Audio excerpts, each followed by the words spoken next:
Welcome to Harpriya's media. YCP high command దూకుడుగా వ్యవహరిస్తుంది. వచ్చే ఎన్నికల్లో పోటీ చేయబోయే అభ్యర్థులను ఖరారు చేస్తుంది. మంత్రులు ఎమ్మెల్యేలకు స్థానచలనం కల్పిస్తుంది.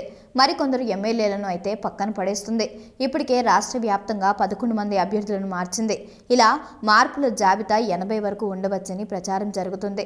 ఈ నేపథ్యంలో 2 ఎంపీలను మార్చుతూ కీలక నిర్ణయం తీసుకున్నట్లు తెలుస్తుంది. వారిని అసెంబ్లీ స్థానాలకు పంపించాలని భావిస్తున్నట్లు సమాచారం.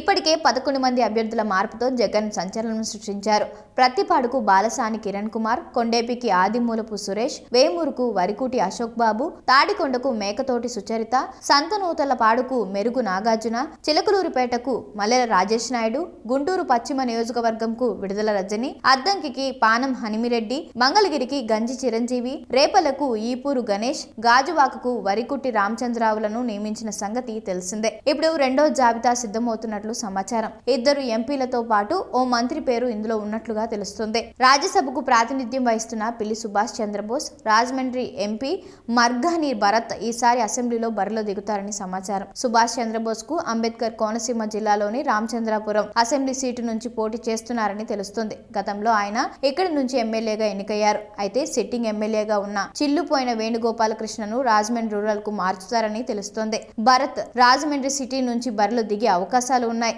వీరిద్దరికీ సమాచారం అందినట్లు తెలుస్తోంది. ప్రస్తుతం రాజమండ్రి సిటీ, రూరల్ నియోజకవర్గాలు తెలుగుదేశం పార్టీ చేతిలో ఉన్నాయి.